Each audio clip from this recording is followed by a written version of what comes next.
Autumn is always the time when we seem to seek out scary stories and monster movies, not just because of observations that are held, but just looking outside. It's the death of everything that we've seen grow during the summer and sprout in the spring.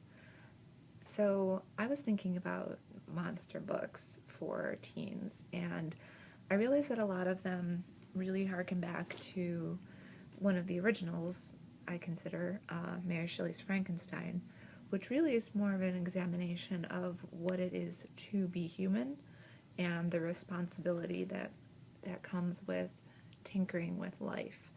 And a lot of these books in young adult literature that are horror stories that deal with monsters also deal with the question of, am I actually human now that I've changed? So I do have a really cool version of Mary Shelley's Frankenstein. This is Steampunk Frankenstein. It's the full story, but it has just some neat chapter opening illustrations and then some full page illustrations of what's going on in the story as well. So here's one you can see. And this is one in a series of steampunk illustrated adaptations, or not really adaptations, but editions of classic novels. The three books that I pulled, the first one is The Coldest Girl in Coldtown by Holly Black. This one deals with a virus that basically turns you into a vampire. And these vampires are actually really glamorous, but they're kept from the general population and they live in these places called cold towns. But some humans choose to join them because they think that that life of debauchery and revelry is way better than anything they can have on the outside. And our main character, Tana, is bitten and infected, but she doesn't know if she's going to change or not, and she worries about, how she's going to end up and how people are going to treat her if she really does turn into something that's other than human. And is it really other than human, or is it just a disease? So this is a really great one, and Holly Black is a fantastic author.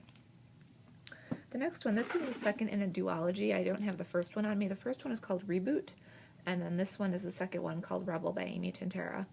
And this is also about a virus, except instead of turning you into a vampire, it brings you back to life. So you're not quite a zombie, because they're alive and their heart beats like everything else. They're just better than other humans physically, and they think faster, these reboots. And so the longer you've been dead, the better of a soldier you'll become.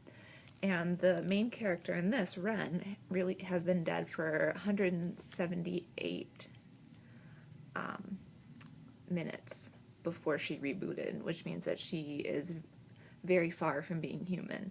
But then she meets someone who makes her question what everyone's told her about her humanity versus her, this very sort of cold facade that she's put up. And, who are the enemies here? Is it the humans, or is it the reboots, or is it the humans using the reboots to be their army?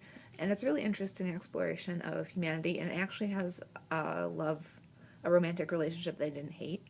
I actually liked it, which was shocking. So definitely check out this one. The first one, again, is Reboot. And then I have this one called Man-Made Boy. And it's the story of Frankenstein's monster and the bride of Frankenstein's son. So he's definitely a Frankenstein. And he lives with monsters in this secret place under Times Square.